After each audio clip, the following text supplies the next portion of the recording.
Alors, quel est l'événement qui m'a transformée? En fait, je pense que j'ai eu un avant et après, même dans ma façon d'être et de voir les choses.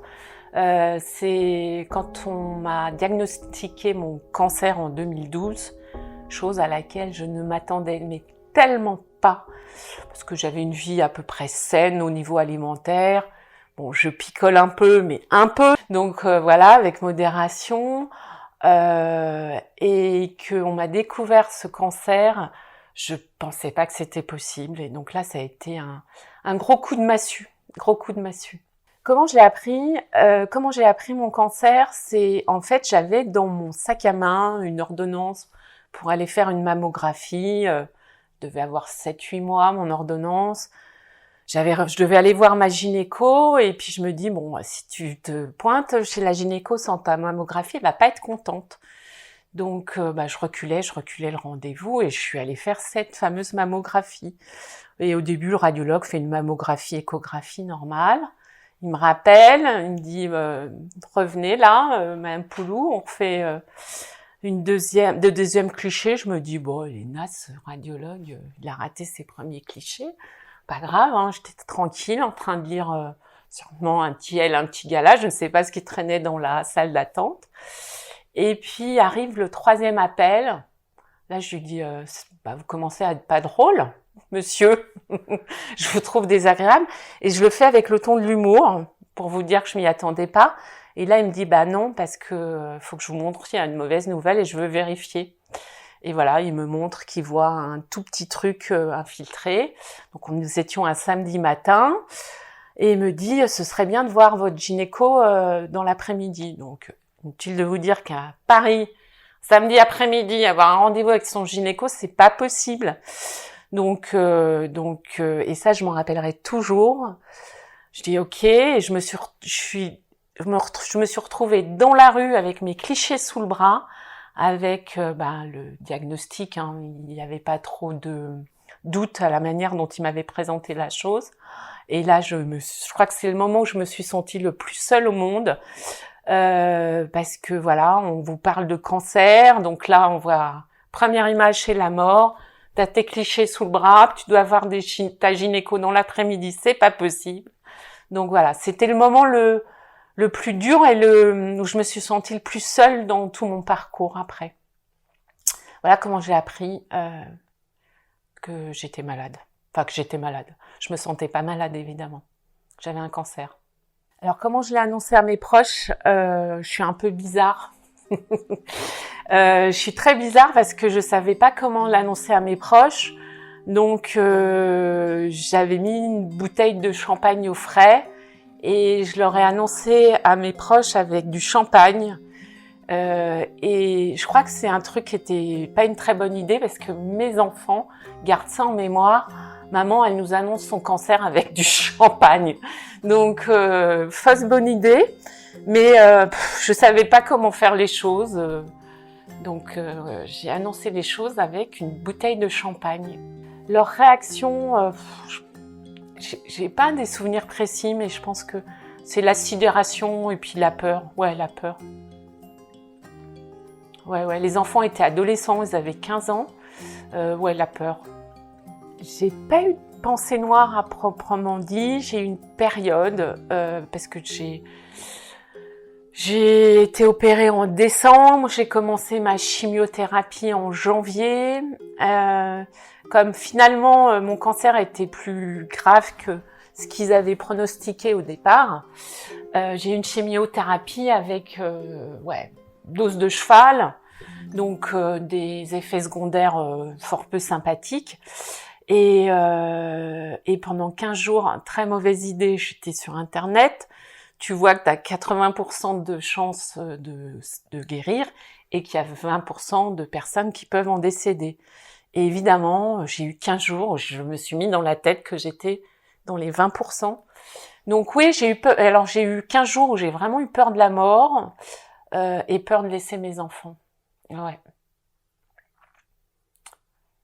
Alors comment j'ai appréhendé? J'ai pris les béquilles qu'on m'a proposées à l'hôpital. Donc, j'ai pris des antidépresseurs que j'ai arrêtés après. J'ai pris une psychologue. J'ai été suivie par un médecin nutritionniste qui m'a beaucoup soutenue, qui m'a beaucoup aidée. Donc j'ai fait aussi, j'étais à l'hôpital à Levallois. Il y avait des séances d'hypnothérapie. Donc ça, j'ai pris beaucoup de béquilles. Alors le protocole que j'ai suivi, en fait, comme j'avais pas ma chaîne ganglionnaire qui était atteinte, j'ai juste eu une tumorectomie, donc on m'a enlevé la tumeur et pas le sein. Après j'ai eu une chimiothérapie à forte dose, hein. Comme disait l'oncologue, parce que j'avais 50 ans, il considérait que j'étais jeune, donc voilà, il préférait mettre une petite dose de cheval pour mettre toutes les chances de leur côté. Donc des effets secondaires très durs parce que je me rappelle que c'était le Vendée Globe à la télé et j'ai passé beaucoup de temps devant ma télé et j'avais vraiment l'impression d'être sur le bateau que je voyais à la télé. Donc beaucoup de vomissements, mal au cœur, fatigue intense.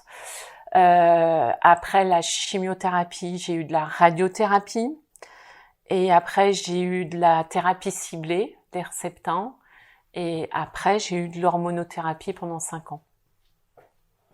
Alors durant le protocole, qu'est-ce que je faisais pendant que j'étais seule? Donc j'étais beaucoup à la maison. On est beaucoup dans son lit, j'étais beaucoup dans mon lit. J'ai regardé beaucoup de télé. Alors à l'époque, il y a 10 ans, on n'avait pas les Netflix, Amazon Prime, toutes les plateformes. Du coup, j'ai fait beaucoup de streaming et je me suis fait gauler par comment ça s'appelait, Adopi, c'est ça? Je me suis fait gauler par Adopi et j'ai regardé plein de séries, dont une, mais alors je pourrais leur faire de la pub qui m'a sauvé la vie tellement j'ai ri, c'est Fais pas ci, fais pas ça. Je me suis regardé plein de saisons et ils m'ont tellement fait rire qu'ils m'ont fait un bien fou.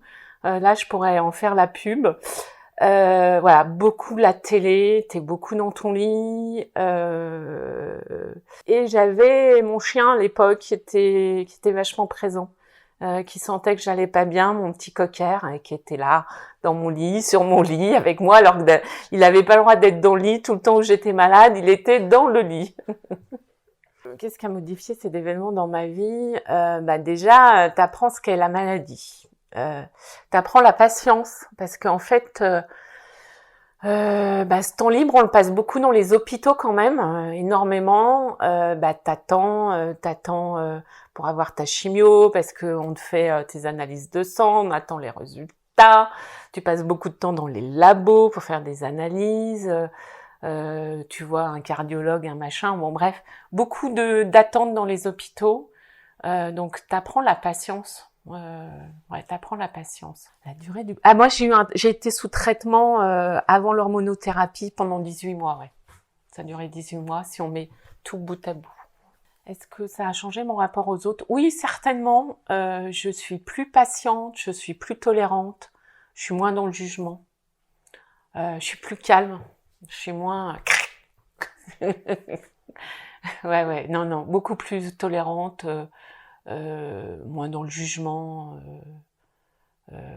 moins impatiente, oui.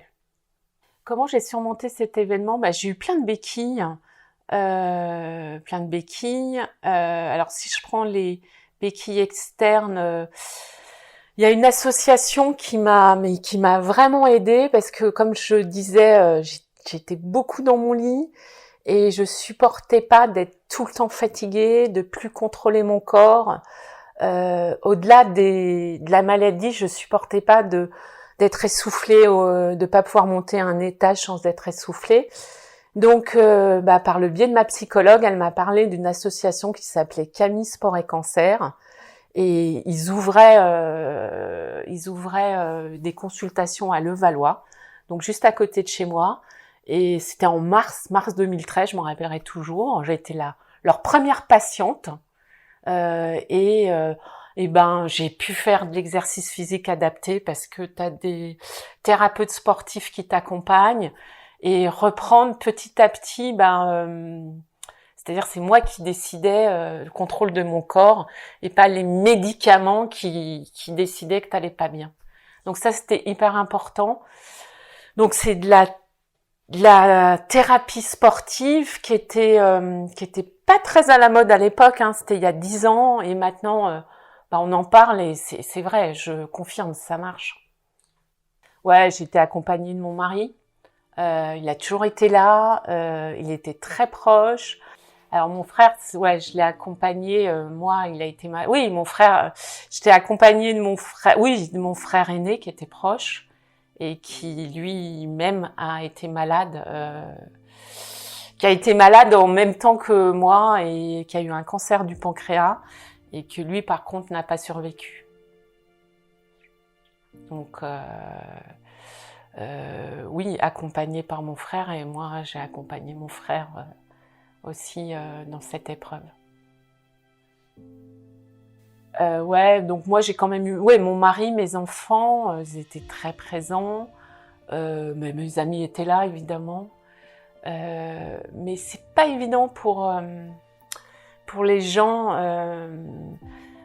parce qu'ils savent, ça fait un peu peur, ils savent pas comment t'aborder, donc c'est pas facile pour les amis, les proches, c'est pas facile. C'est plus de la pudeur que du désintérêt, donc c'est pas facile. Mais oui, ils étaient là.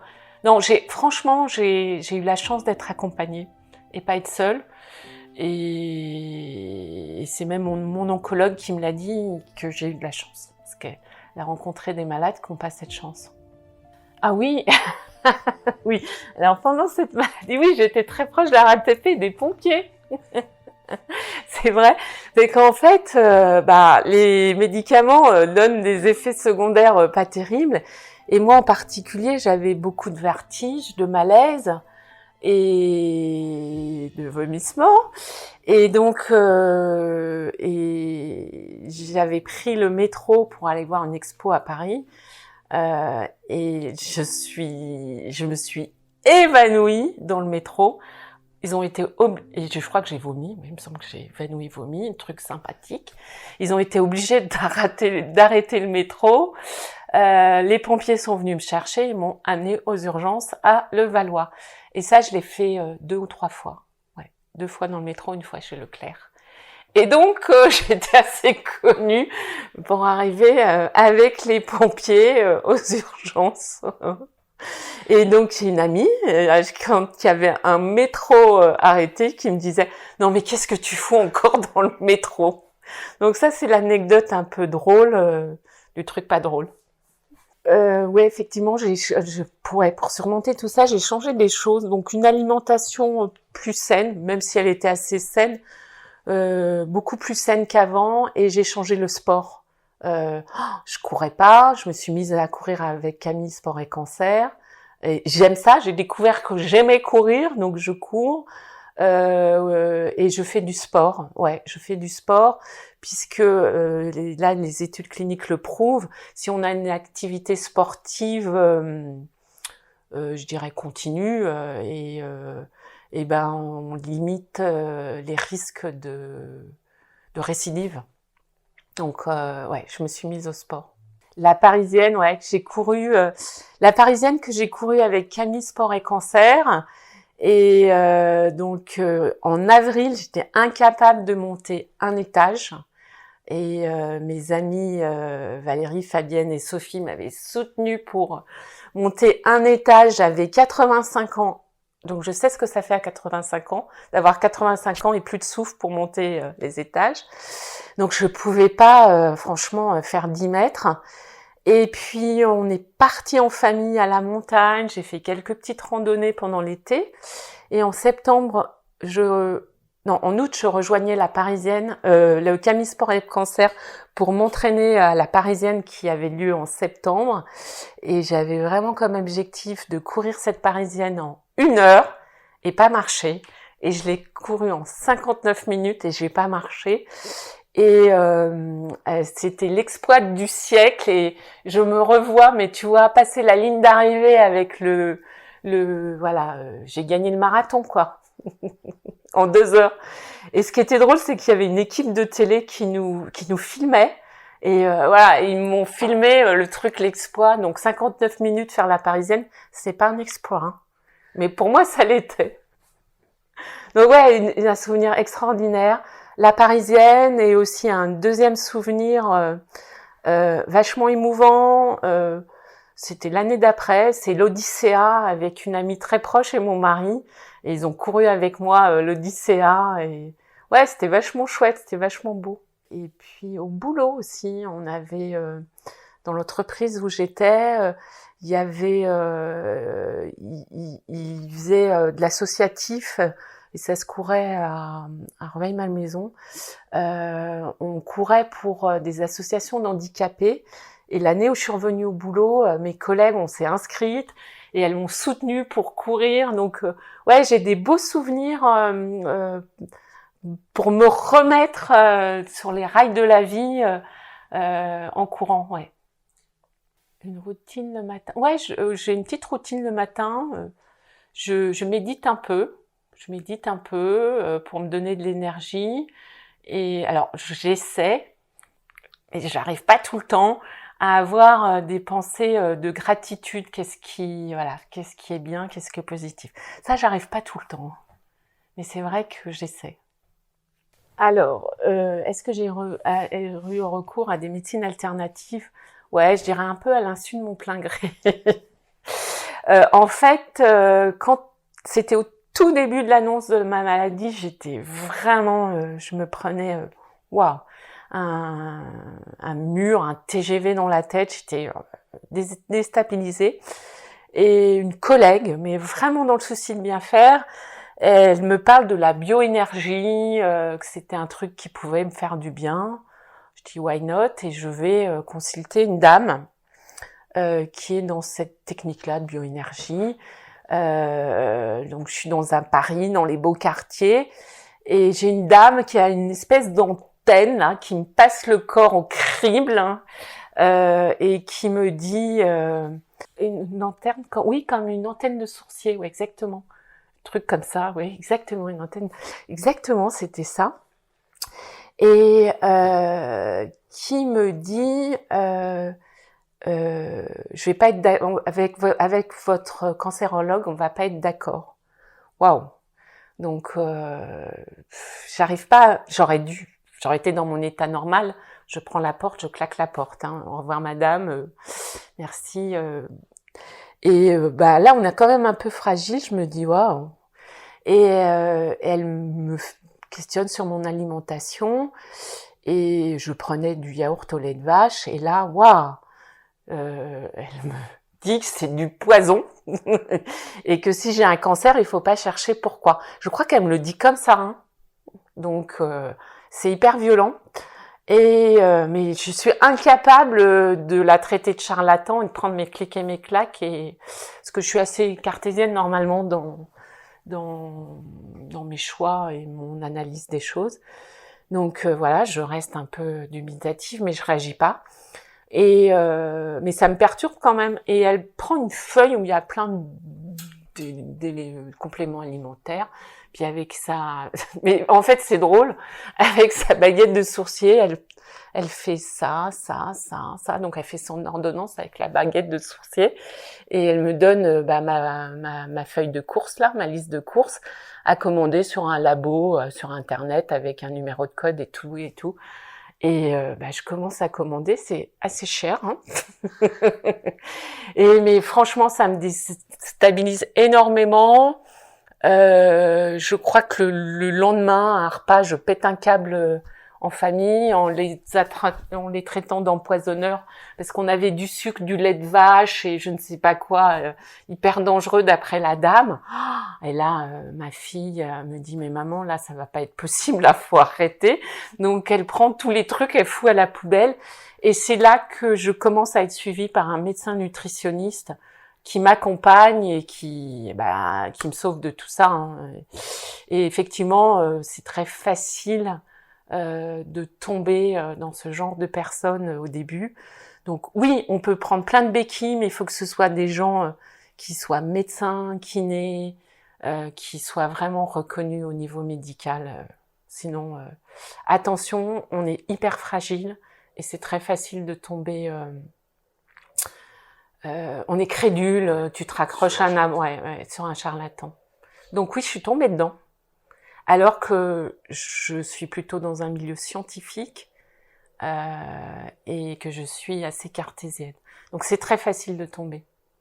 Est-ce que je me suis tournée vers la spiritualité? Alors méditation, pas au moment où j'étais malade. Je sais pas à ce moment-là que j'ai fait de la méditation. Ce qui m'a aidée, c'est l'hypnothérapie, mais c'était au sein de l'hôpital.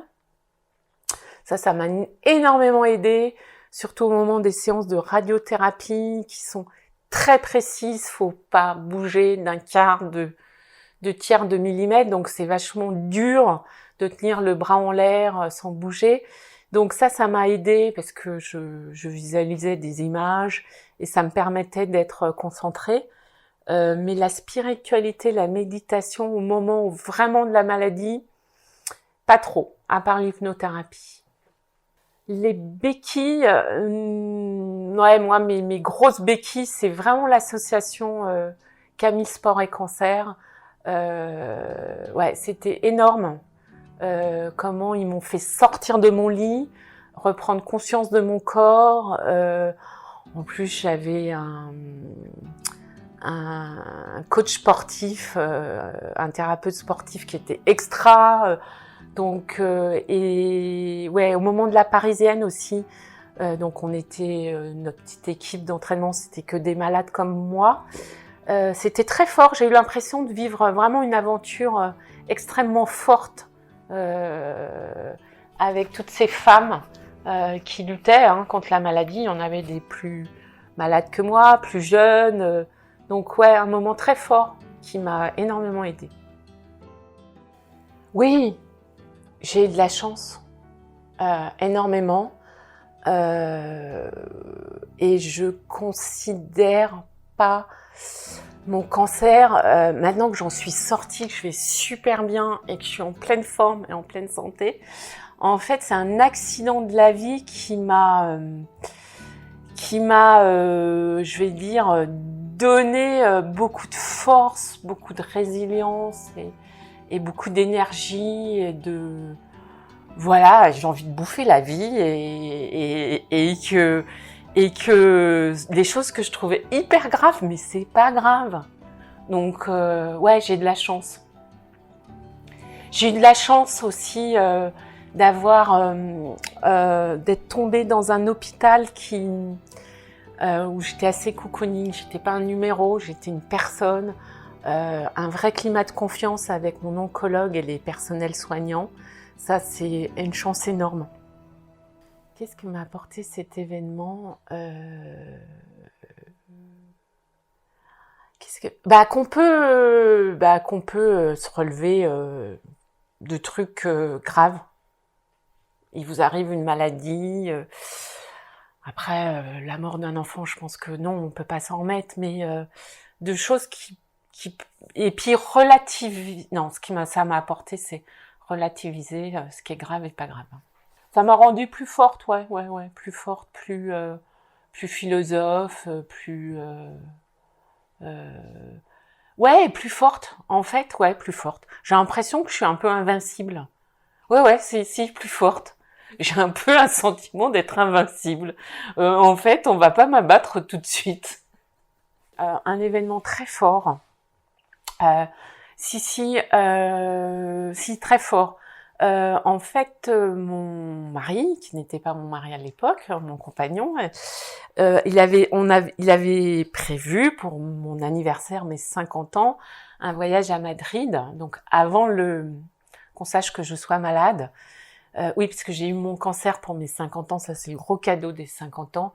Donc la barrière des 10 ans, rien à foutre. C'était pas grave. Et donc on était à Madrid et il m'emmène dans un restaurant, mais alors là super fabuleux, vraiment très beau, magnifique. Et il m'avait acheté un anneau de chez Tiffany qui a été mon alliance quand on s'est mariés. Et vraiment, il m'a promis d'être toujours là à mes côtés, quoi qu'il arrive. Et ça, c'est hyper fort. Ouais. Et puis, jusqu'à aujourd'hui, faut pas qu'il change d'avis. C'est le cas. Il est là à mes côtés, quoi qu'il arrive. Ouais, c'était très fort. Ce que j'aimerais dire aux personnes qui vivent ou qui vivront la même chose que moi, c'est quand on est dans le traitement, faut pas se voiler la face, c'est très dur. En fait, on est malade à cause du traitement, hein, c'est les effets secondaires qui nous rendent malades. C'est vraiment extrêmement dur, on a l'impression que on n'y arrivera jamais, qu'on va jamais se remettre physiquement, que tout s'effondre. Et non, on surmonte avec le temps, avec l'entourage, avec plein de béquilles. Il faut surtout pas hésiter à prendre des béquilles, mais encore une fois des béquilles sérieuses, médicalisées ou sérieuses. On y arrive malgré tout. Sauf évidemment si on a un cancer incurable, et ça c'est autre chose. Mais même si on a un cancer de stade 3, qui était mon cas, et grade 3, on va bien au fil du temps, et on va super bien même. Donc on y arrive. Mais même si c'est dur au moment du traitement. Faut pas perdre espoir, ce qui est pas évident quand on est dedans, mais il faut pas perdre espoir. Qu'un seul mot pour décrire ce qui m'était arrivé. Qu'un seul mot, pour moi, je dirais résilience. La fin d'une chose, la fin d'une chose, c'est beaucoup d'espoir pour autre chose. En fait, la fin d'une chose, c'est pas triste. C'est pas triste.